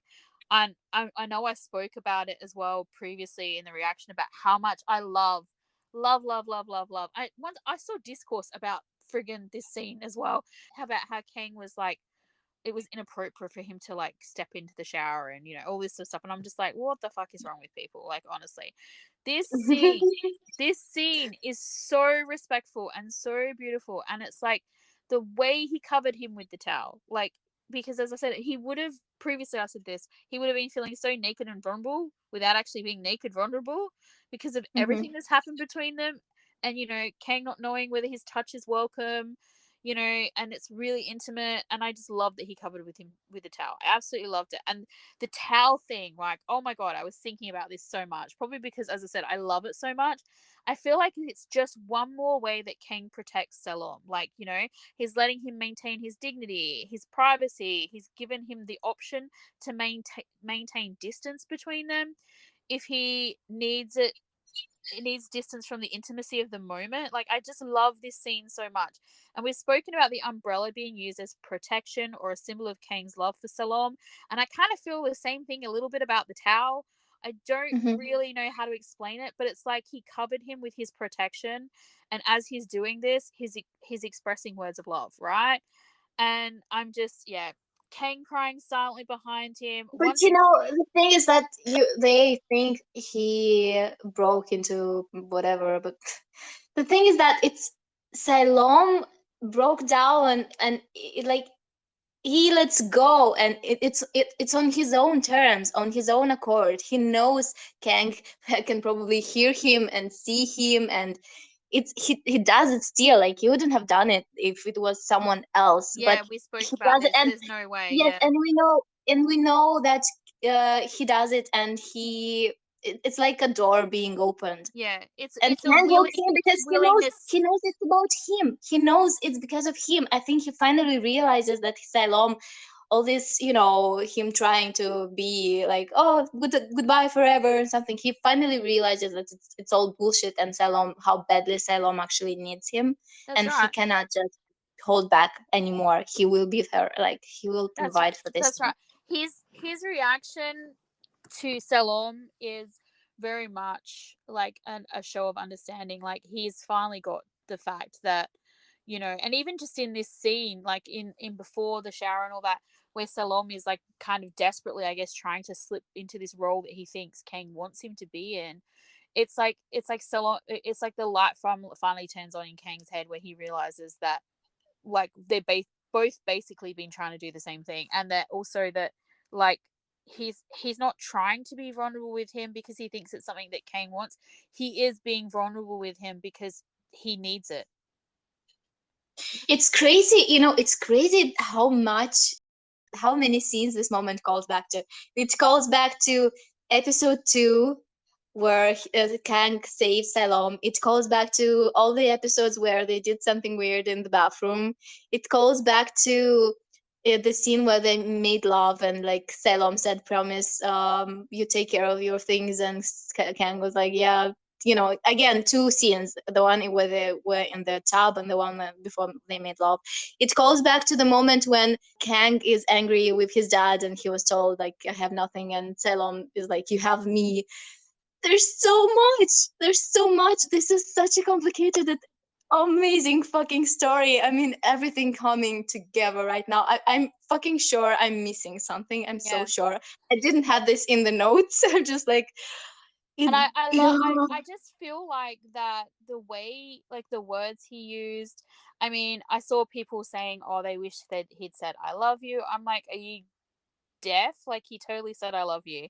um but I'm just like, I mean, I know he didn't say I love you, but like, he, of course, that's what he fucking said. Like, and I just feel like the words he uses, as you said, there's callbacks in there. What they're telling each other, and it's really beautiful, is that I'm listening to you. I see you. Mm, yeah. I see you. I want you. Like, it's just, yeah. And once again, they fucking murdered this scene. Perth and Chimon, they murdered it. They just, oh my God, it was so freaking good. And the pause, there's this pause from when Salom says, I thought I had no one left. And It's he nods. He heartbreaking. nods, and then yeah. Oh my Like, god. he just can't believe that Salom felt that lost. Yeah. No, he can. He nods. Mm, He's like, oh yeah, I finally understand what's going on, because mm. he does know, and there's a pause. I Yeah. think it's him. No, I think it's They like finally aligned. They finally understand each other like yeah. I completely. feel They like I feel finally. like initially he like can't believe like he's kind of shocked. Like I feel like that's why there's the pause. And then as you Mm, said, it's like that there's that moment of realization, oh fuck, like this is how he mm, feels. And it's just yeah, I feel like yeah, he just and then of course the even just like the way Salom continues to cry, like he didn't realize the depth and expanse of Kang's need and feelings for him either. And it's just like, oh, I feel like yeah. almost, like I've said a bunch of times how I love and I love you from both of them at the end of like in episode 12, and I saw people talking, as I said, about how like it should have happened here and blah blah blah and all the rest of it. But I almost feel like a scene of them saying they love each other would kind of be redundant at this point because It will not be as powerful as this one. There's no, no but I way. just no, I just feel like I love you from them is so inadequate to represent how they both feel about each other. Like, I don't know. It's that whole like epic romance thing. Well, it depends. I think, like, for example, in English, "I love you" is used so often, Yeah. and depending on the language, people don't really use that. I know, for example, in Japanese, it's a completely different Yeah. situation. Like, there Yeah. are You different kinds of yeah, love. Yeah. you tend to say I like you more in Japanese than you do I love you. Mm-hmm. I think Mm-hmm. Korean is the same. Like it's more common to say to somebody that you like them Mm. than you're actually in love with them or whatever. It's pretty rare. Like it takes a lot before that's used. What I noticed in this scene is that before Salom goes into the bathroom, the room is colorful and bright. You can see the bathroom, it's pretty clear, it's bright, and Oh, I see where you're it's covered going. in light. However, when Salom steps into the shower, it's suddenly dark. Mm, He's alone. He's in the bubble, but he is trapped in the darkness, and in the darkness of his despair, vulnerable. And then Kang comes and covers him up and says all the right words. And then we cut to a frame where we see the bathroom from a distance, probably from the back of the room.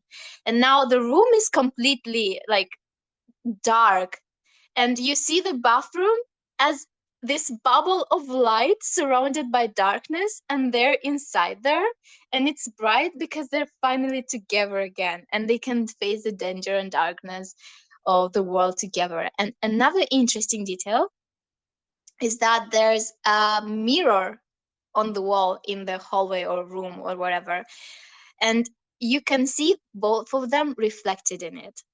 And do you remember the last time something like this happened?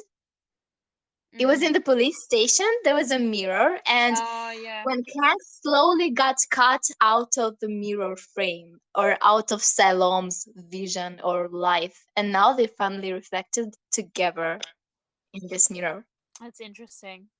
This Good is visuals. amazing. There's a Yeah. fucking bubble. It's a fucking bubble of light, and it's the bathroom, and it's them, and it's light, and I'm And obsessed with also, this did film. you I'm notice obsessed. the other thing I did notice about this? Because once again, I'm talking about the bubbles and the bathrooms and all the rest of it. Yeah. Is there's no doors. There's no doors in that bathroom. There's no door. There's Yeah, nothing there's no that choice. separates the bedroom from the bathroom and the bathroom from the shower. It's all walk through. Like it's all Not open.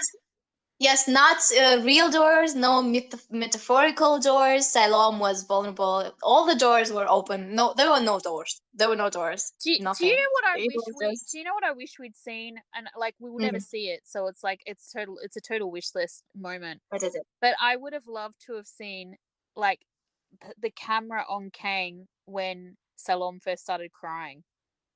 Like when he heard him Um, crying in the shower. I want to see that scene.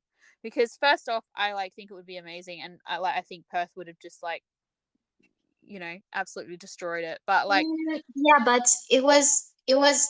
I think it was Siloam's, it was moment. his It was moment. the It end of was his his arc, yeah, oh yeah, it was and his this moment. was. I'm just selfishly wanted to see it.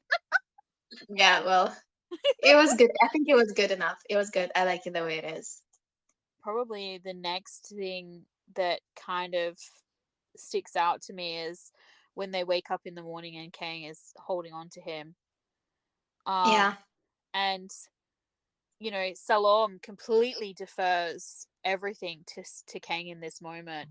Um, Hmm. and I find Kang's behavior in this scene is so interesting because He's usually really self-assured. He's like confident, like in any all of the situations where he's played the hero, there's been Mhm. no hesitation whatsoever to him. And then now that Salom is willingly giving him the lead, willingly asking for him for safety, when he goes to open the door, he is so fucking shit scared. He is like Mhm. shaking, he's like hesitating, like he is so Mhm. afraid of like what's on the other I side of love that it. door. I love Yeah. this. He feels the responsibility on his shoulders. He Yeah. feels like He feels the weight of that. Yeah, for sure. he's trusted with something so precious, and now he actually needs to protect this, and it's his responsibility. Yeah. And then Salom, And like when that scene passes and Salom says, "How long do we have to live like this?" And I mean, obviously, he's talking us, about being yeah. locked in the hotel room, but I also kind of feel like he's talking about them as well. Like, Yeah. how long before they can get part? Because I feel like even though we had this scene in the shower where, obviously they both know they love each other, like that is not in question anymore. Like no one is Hmm. doubting that. But like there's no like real thing about them being back together or like anything like that. I feel like they're still in this limbo position. Nothing's actually changed. Like as far as they know, Sapphire still shot Kang's father, and Hmm. like all of the problems that were there are still there. So they haven't resolved Hmm. anything. They just know now that they want to be together and they love each other, but like they haven't actually solved the problem. And so like when Yeah, he I agree. says, yeah, when he says how long do we have to live like this, I feel like he's talking about both things. And then the I think in and also in response to "Let me go see him, can I?" Kang says, "Yes, but you must let me go with you." So, they're both so delicate about it. They've both been through the experience of losing each other, and they're terrified of the idea of it happening again. yeah, And because they barely survived the experience, then they just want to keep the other one by their side, and they will be very careful with what they say and what they do from now on. yeah, And the moment Salom asks if Kang would have believed that he was guilty, had it been him instead of Saifa, he looks genuinely scared of the answer. yeah, He's scared to hear Kang's answer. And, Kang really is honest. I like how he's honest. He doesn't say yes or no, he really thinks about it yeah. because it's Well, very important in that moment. it is, and I feel like the fact that and then of course Salom's response, like his response to yes because I trust you, and then Salom saying, "Well, I trust my brother." It's Hmm. enough. I feel like it's enough for Kang because he trusts Salom's judgment, and we're getting back into that era where he has always looked to him for like not purpose but like direction. And I feel like, but even like the bit where you were saying like where Salom says and asks for permission, I feel like he's kind of saying as well in this moment, can I do this and it not break us? And then Yeah, yeah, of course. by Kang saying you can go, but you must let me come and look after you is like, it's like yes he's saying like you said he doesn't want desperately doesn't want anything to happen to him, but he's also saying like I'm not going it's his way of saying I'm not going to let you do this alone, which is what he initially said to him back at the police station originally before he took it away. He's just worded it differently. Hmm. So so then we see Salom like letting Kang basically take full control, and he's leaning on him for support and permission, and it's everything Kang ever wanted, but it's like so fucked up. I'm thinking, I don't know about that, about Ken believing. I don't really 100% believe that in that moment Kang decided that Saifa is Oh no, innocent. I don't I think he think thinks he's I just innocent. I think he just trusts Salom's judgment. not. I don't like. That would mean that if Salom thinks Saifa is innocent, if he trusts his judgment, then Kang would, consider that Saifa is innocent, right? Yes and no, but I feel like it's more complicated than that. I feel like Yeah, that's you why you I'm can trying to believe. say I feel like he what. can believe that Salom thinks that he's innocent, and so it's his way of. I don't necessarily think that by him trusting his judgment. I don't necessarily think. I'm not saying that Kang believes that Sapphire is innocent because Salom does. I'm saying Mhm. he understands and believes that Salom believes this, and so he's Mhm. willing to go with him and like follow it through to the end to get the Yeah, 'cause answers. the way I see the situation is like he decided that, he knows Siloam and it doesn't matter. Every other thing is like a moot point. Yeah. Is this the correct way to use Yeah, a this? moot point. Yeah, I feel like he's Yeah, definitely at like that he point just in this stage. I feel like he knows who Siloam is. He knows he wants Siloam, and all the other things are unimportant. What he knows is that he's going to be with him until the end. yeah, This is what he decided. And the other things do not really matter anymore, but they did matter before. yeah. And right now, they do not matter anymore I for him. agree with that, but what I'm saying to you is I feel like he is willingly going on this journey, not only just for that reason that you're saying, but also he's trusting. I feel like he's trusting Salom's judgment in that it's worthwhile to do this, and that this Yeah, may get them a resolution, and not yeah, necessarily. And while I feel like what you're saying is completely true, I feel like regardless of the outcome of it, it's not going to change either way. Like his yes. feelings, but I completely, I agree with what you're saying. yeah. We're on the same page. Yay. But he wants to be in it with him in case Salom is wrong. Yeah. He's going to Yes. he's going to need Kang, right? So Yes. yeah, I feel like there's that, but I'm just like, yeah, and it's just yeah. Let's shake hands. Yeah. I'm like, I feel like we're doing that thing where we're like pointing at each other. Yeah. um but I yes. love the scene between Nava and Guy. Oh my It god. I love this it's scene too much. freaking amazing. Well, It's it's amazing. so funny because like as a rule, I hate it when gays. Oh, I've got written here. I just realized I've got a like. It's not a spelling mistake, but I've written here. I hate it when gays hit each other. But I actually meant guys, but gays also works. I'm like, yeah, okay. Yeah, I hate it Should when. I cut this out or should I leave this in? Feel free. This is the trailer. But yeah, like I'm just like it was.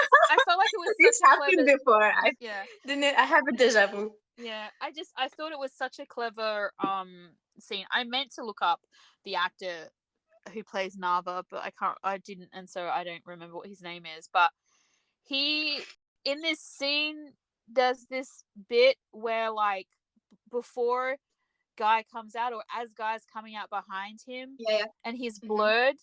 Like I may have talked about this in the reaction, I don't remember, but I'm just like I'm in love with it, so I'm gonna mention it again. Yeah, I feel like it's worth a mention again. yeah. It is he is blurred, but you can still see that he is like struggling. Like boy is not Hmm. happy. He is not. Hmm.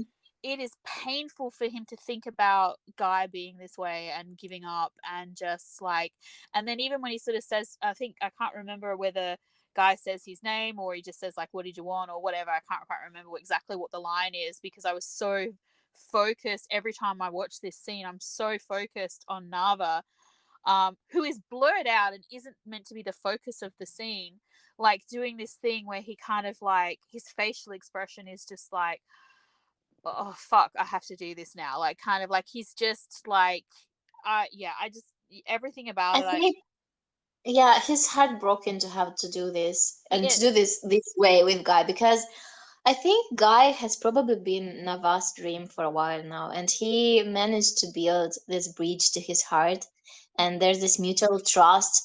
And now he has to break it, maybe, and sacrifice what matters to him in order to save something that matters to Guy. yeah, And also, I like how when he finally hits Guy just stands frozen for a few seconds because he cannot believe in what just happened yeah. because Well, he because can also feel it. they have never really gotten to that stage where they've like There was properly, this unspoken thing between them, but they both knew it was there. yeah, And now he just gets hit, like he's shocked. Yeah, He he never cannot thought believe he what never happened. thought Nava would hit him for sure. Yeah, Yes. and the way, like, just the I feel like the writing in the scene, the acting, everything was really good. Like the way he's like Yeah. fight back, and he's like, I'm not the one who needs to be fighting. Like I just love that. But the thing that is really interesting, because this as I said, this is an excellent scene between Nava and Guy.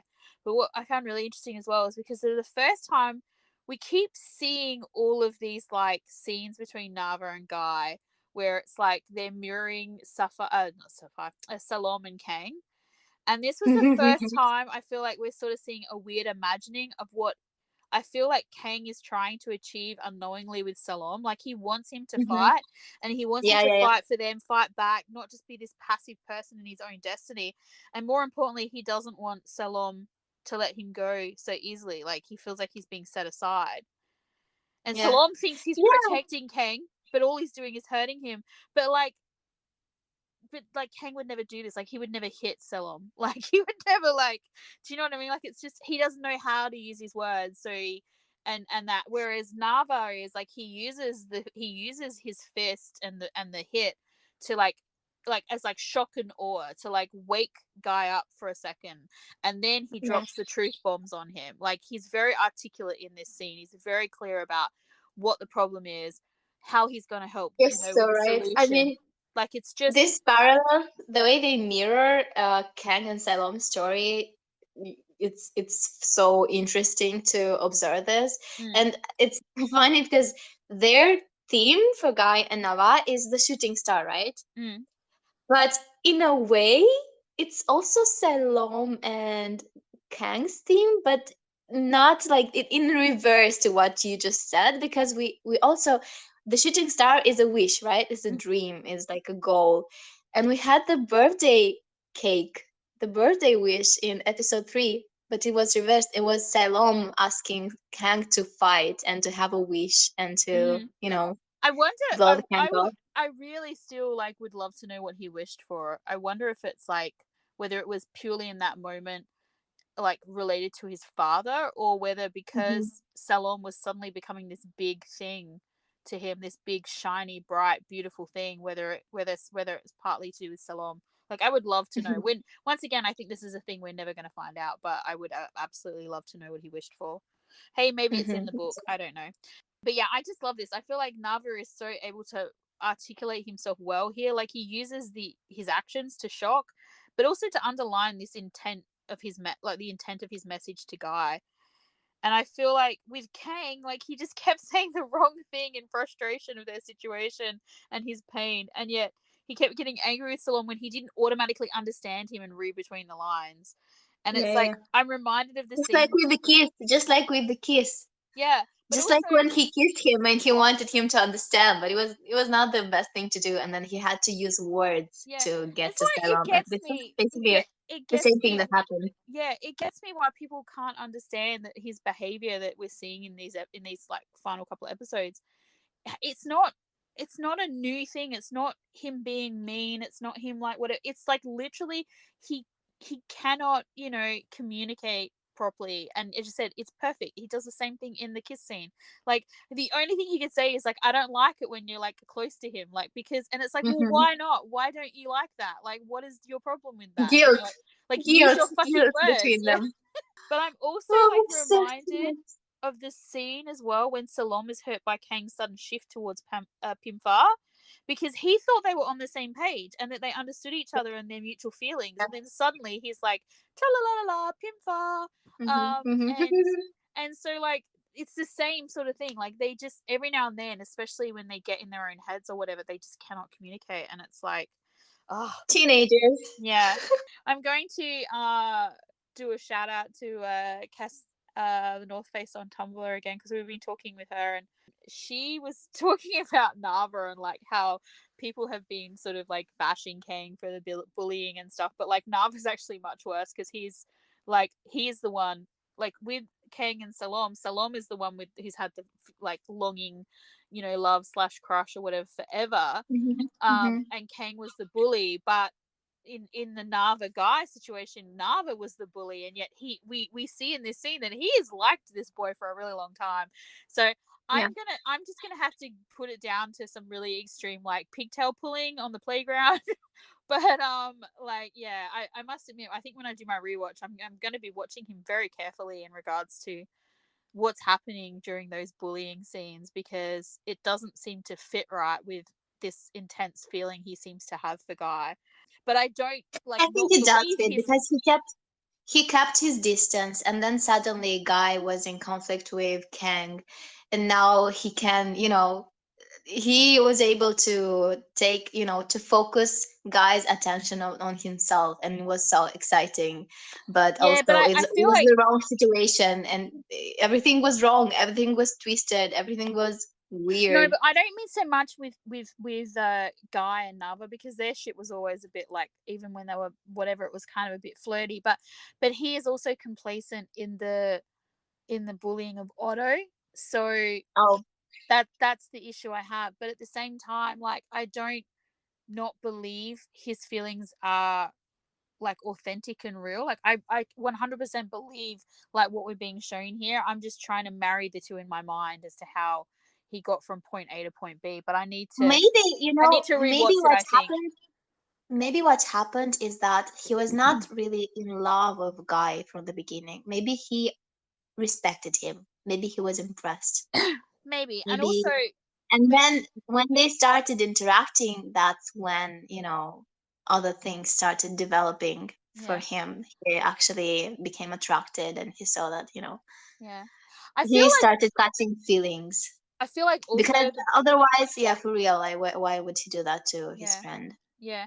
I think And also plus, considering the way Nava is, if he was aware of his feelings, he would have done something about it. But he kept his distance because it wasn't really that well, up until I one don't know that point. I necessarily agree with that. I don't know that he necessarily would have done something, because I feel like Well, the Nava we have now is not the Nava from the beginning of the series, just like the Kang's not the, mhm. you know, Yeah, Kang. yeah, Like, they've all changed, right? So yeah. I feel like he was kind of a bit of a snob, and I feel like he may have liked Guy, but I don't know that he would have necessarily approached him to date him. Not because, like, for not for necessarily like him not thinking he's not worthy or whatever, but like I feel like he and is Max the other friend? I Yeah. think yeah. I feel like he and Max are very superficial, like in the beginning of this series. Like, even just looking at the gifts that they buy Kang, like they're not at all interested in his interests or like what he actually wanted for his birthday. They are just busy competing with one another as to who got the most expensive or exclusive present. And I feel like that sort of mentality, coupled with this whole like mob mentality that happens when people bully and stuff, that it's probably could have just been like circumstantial rather than like actual evil intent or whatever. But I feel like he was just kind of maybe not as deep. I feel like the stuff that's happening to them, like Mm, seeing like getting to know him, as you said, and also seeing him get hurt, like seeing the fact that, because like this he's somebody who's never really given a crap about anything. He's like mhm, Kang in that he doesn't have to worry. He's got money. He'll go to university or he won't. He'll run the family business. He's like, he's not got any worries. He doesn't really like anything in particular. Like, he's not, you know he I think likes to play basketball, but he's not obsessed with it or anything. Like, he's whatever, right?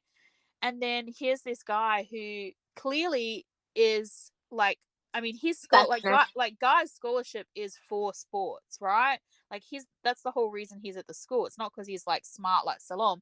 He's there because he's, good at soccer.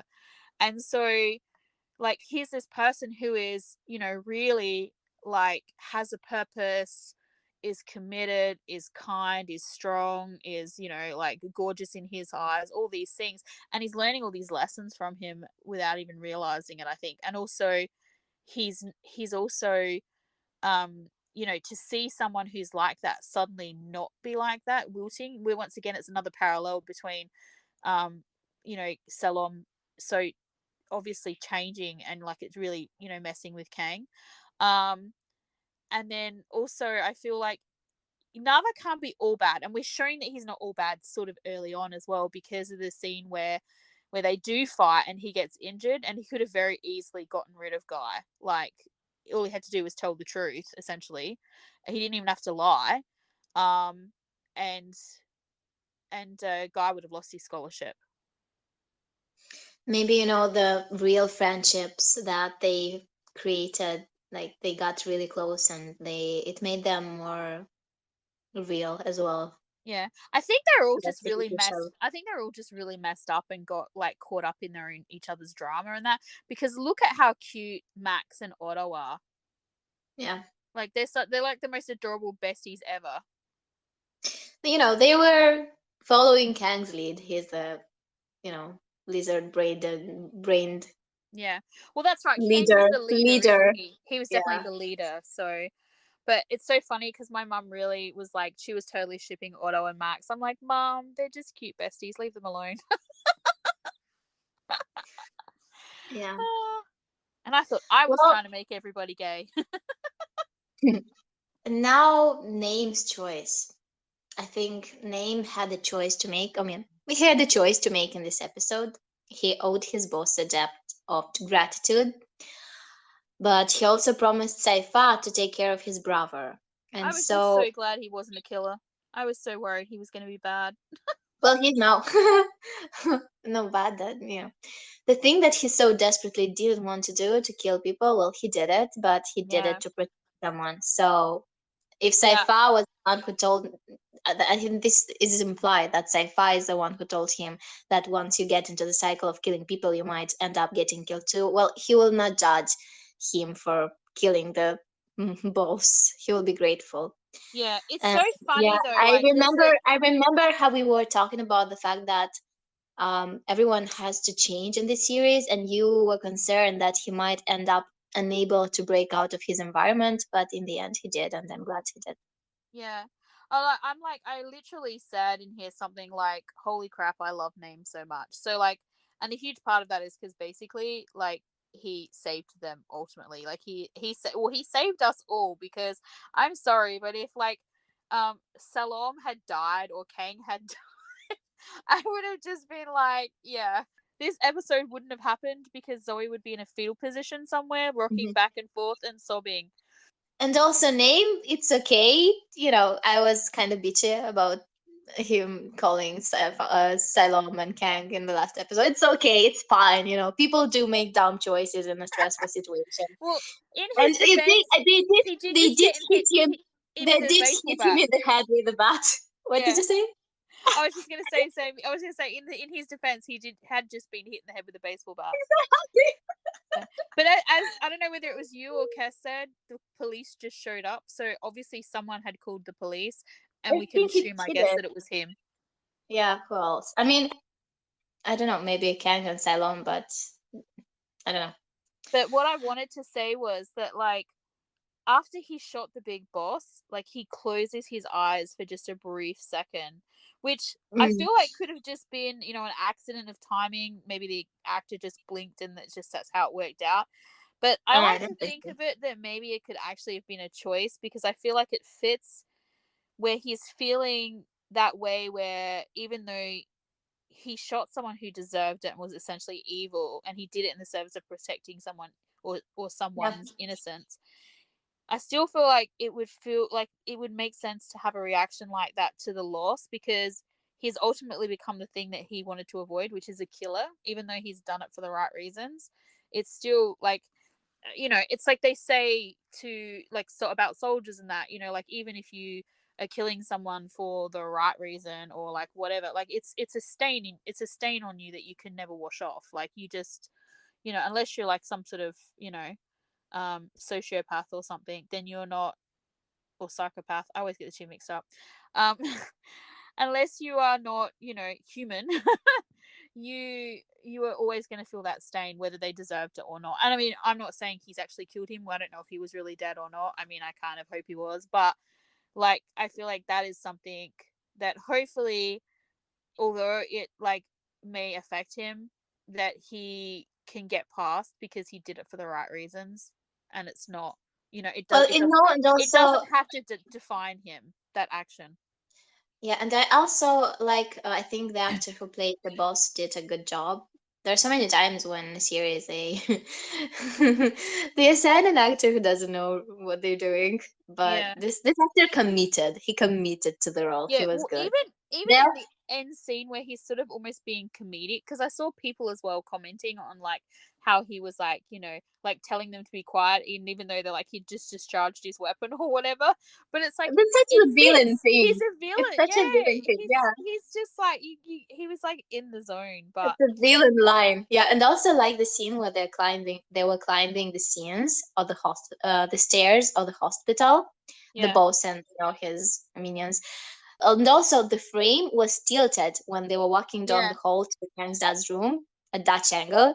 And like they used all these techniques and the music to make us feel uneasy. They yeah, used film language quite well. And I did feel anxious and I yeah. started Building worrying if the anxiety. dad Yeah, ends up same. dying or not. Yeah, So same. good job on that. The other thing that I just have to mention is it's going back a little bit is when Name calls Salom, and just watching Shimon try and fit the phone under the helmet just sends me every time. Like I get pulled out of the scene because he's like struggling so hard. I'm just like, oh my poor baby. But Yeah. so I'm like I am a little bit sad though that we didn't actually get to see a scene of them going to the prison, because we still don't actually first off know exactly what happened that night. I mean, we know obviously the boss shot the father and that, but we don't know the aftermath of that, where we got Sapphire being the one who's confessing. I mean, obviously he either agreed because like they threatened Salom or like whatever, but like I still would have liked some sort of further description. But also I really wanted to see Kang and Sapphire face to face in that scene. So I kind of felt a little bit robbed by that. But I these are all like little things that like I would have loved to have seen, but I don't feel cheated because we didn't get them. Like it's more like if they could have given us a 2-hour episode, I would have wanted that scene as well. But I saw so many people talking crap about the hospital scene, about how Kang had his ass handed to him in that scene, and how Salom suddenly was this epic fighter. And I Come have on, the guy was already down. Oh my Salom god, hit you and him when he I, was seriously, down. seriously, I'm doing the same brain thing because I've literally like what I've got written here is that yeah, it's not really that at all because like literally when they first come into the room, Kang is the one who has shoved that guy on the ground. And then he's already down, as you said. So Salam has the upper hand. He's over him. The guy's dazed. It's very easy for him to knock the crap out of him. Whereas Kang, like, he's against someone who's obviously not incapacitated in any way. And it's just and also he's not thinking clearly. He's emotional because he's like worried about his dad, and so it's like it's completely normal scene for it to be like that. But I was just like, Yeah, and they oh might have taken that guy from outside by surprise, and that's why maybe they got him. But the boss did have enough time to react and throw Kang away, and it's only natural. It's only natural that he's more powerful and he or would beat Kang. he's a grown ass Yes, adult. So yeah. But who probably fights a lot, and. yeah, well that's right. I love the fact that in the end we did have that Romeo and Juliet could have been tragic, I will die for you moment. Like it would have been disappointing had it not happened because the vibe was there in the story right from the start. It was so funny because you and I were like so adamant, like pretty much all the way through. We kept talking about this tragic possibility, and like neither of us wanted it. Like, I mean, I would have died if one of them had died, but like, it was so funny to see people's reaction to to our like morbid fascination with it, and then also for them to actually go there was like I felt it was really cool. I was just like, Yeah, oh, and I'm like they're not listening to this podcast, right? it's really cute. If they would, I mean, cute. They would die for each other. They will also live for each other, and they will make each other better. Yeah, And and I mean, I we, just we, we had this, and we had this. It was perfect, and we were spared. We're not depressed because it would have been awful, like the way we yeah. are so into the story, like Oh, see for so sure. into, and if one of them died, oh no. So so what I was gonna say like before it cut out and everything I don't to go. let's not, let's not go back to that thing with shooting and everything. I saw no one comment on it. I did not see. Like I explained it to myself, and I was just wondering why. I was wondering if someone started actually bitching about it, and if not, Oh, just okay. not. Yeah, I no, don't I know. hadn't seen anything. I mean, I think, as I said, he did sort of like collapse into him, but I think it's more because of like it's meant to be like, force of the bullet or whatever. But and his arm just sort of hanging there, that's probably fairly Mhm. normal, I would Yeah. imagine, potential nerve Mhm. damage or whatever. But anyway, And also, I think it's time to remember the lines from episode 1. Kang asking Salom, "Do you want to be a hero?" And Salom responding, "Do you want to be my heroine?" Well, in the end, they were really each other's heroes. yeah, they really were. I was yeah, I mean we did really call this whole tragic romance thing for sure. But I love how, like, as you said, they're just so desperate and in love and unable to be without each other that they're just like willing to like self-sacrifice. It's probably really unhealthy in a certain way, but it's like, you know what, we're gonna ignore that and just go Is with it? like how. Is it? What is that? Do you think it's unhealthy trying to protect the person that you love, or would it be okay for like Salom just to stand there with a Kang, in front of him like a shield? I think that's only natural. No, I don't think that. I just mean this idea of not being able to live with someone else is probably Mm. like potentially unhealthy and like Oh kind yeah. of a little unhinged. Like if you're being, if we're looking at it from like a really practical perspective. However, this is not that. This is romantic and whatever. So we're not looking at that. It's no different than, You're like not if you were saying in a life or death situation with like your partner or your child or something, you are going to protect them because that is your natural born instinct. we're not saying that the other one wouldn't be able to live with each other, like Romeo and Juliet.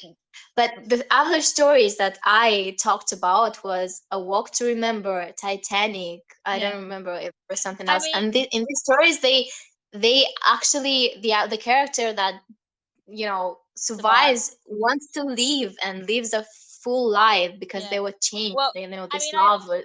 I feel like Romeo and Juliet doesn't really fit anyway because like Yeah, Romeo and Juliet is not the romantic story that everybody thinks it is yeah. because like Romeo was like a yeah.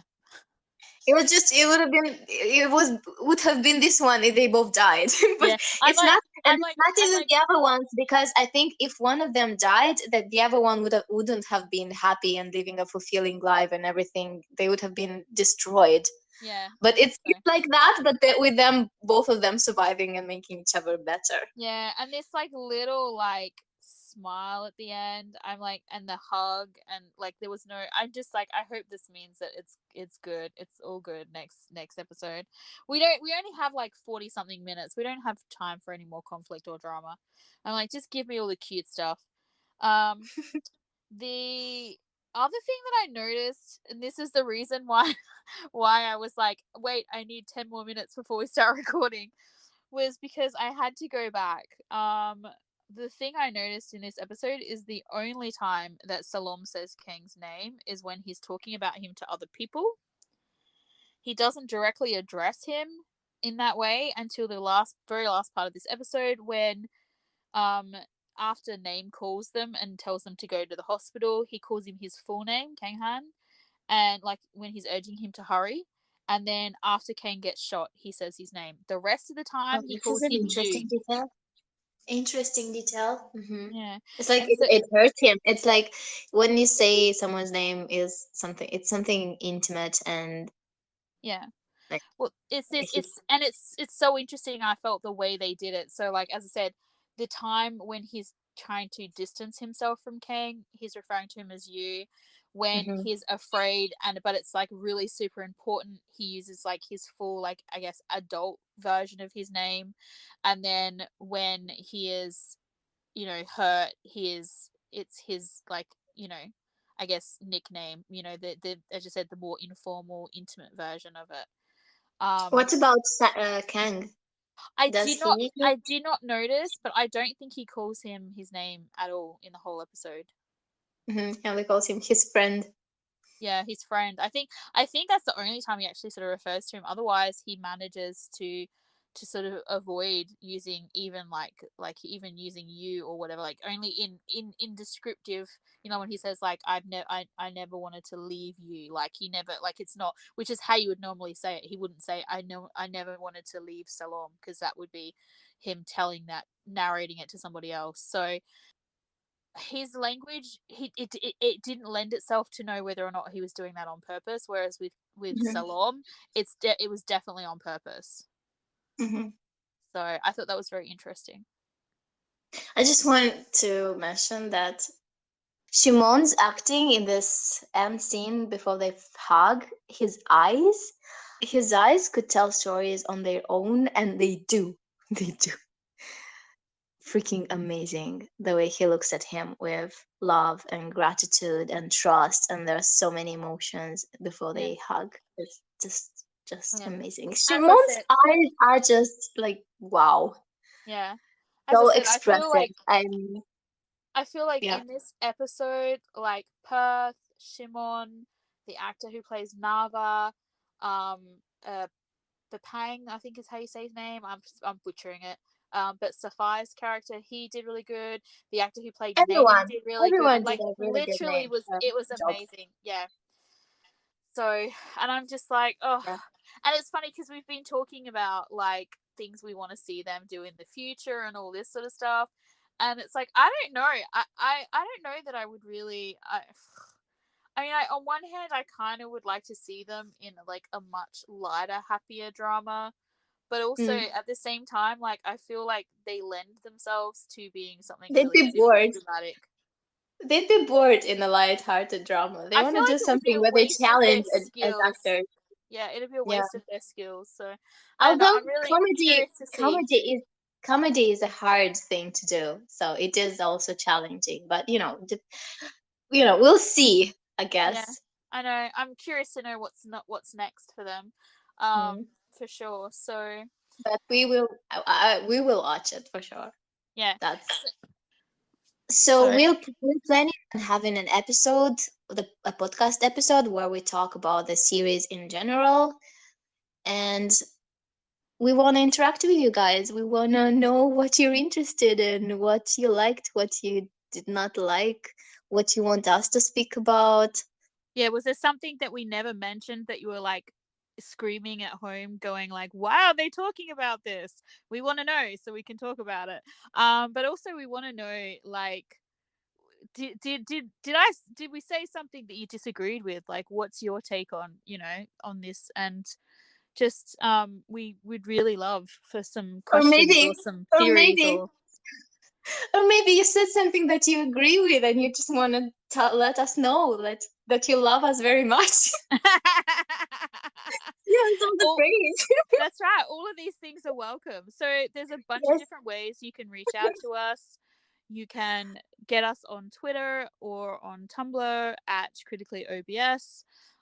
You can actually respond to this podcast by leaving a question. You can send us an audio clip and we can include it if you like, or we can just, if you want to remain anonymous, we can keep it that way as well. And yeah, we just thought it might be a It would fun way be, to yeah. end the season.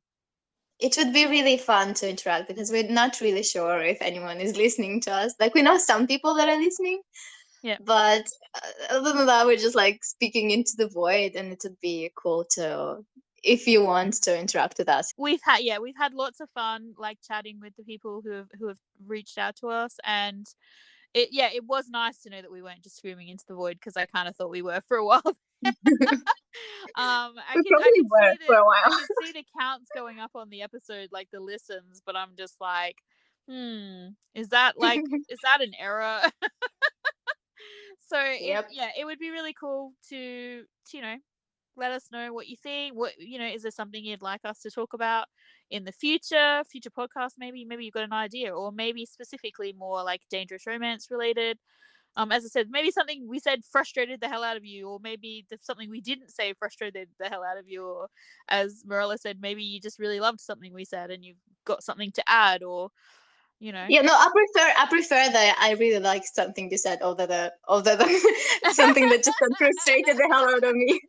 Feel like, like even if someone has a difference of opinion, I mean, like you and I, we don't always agree, but it gives us extra things to talk about because, and also I feel like, when you speak to other people, they see different things, like they picture different things, they, have different imaginations. And so we can interpret things differently. And maybe someone will have a Because of perspective. our circumstances, because of where we That's are right, from. where we're We are from, from, how we yeah. were raised, yeah, all that sort of stuff. So Things. maybe someone will have an impression or an interpretation of something that we never even considered. And you know what? I kind of love that as well. Like I love it Yeah. when you've got this thing, you've got this like mindset, or you've got this interpretation, and it's like hardwired into your brain, and you're like, I'm not letting go of this, it's mine.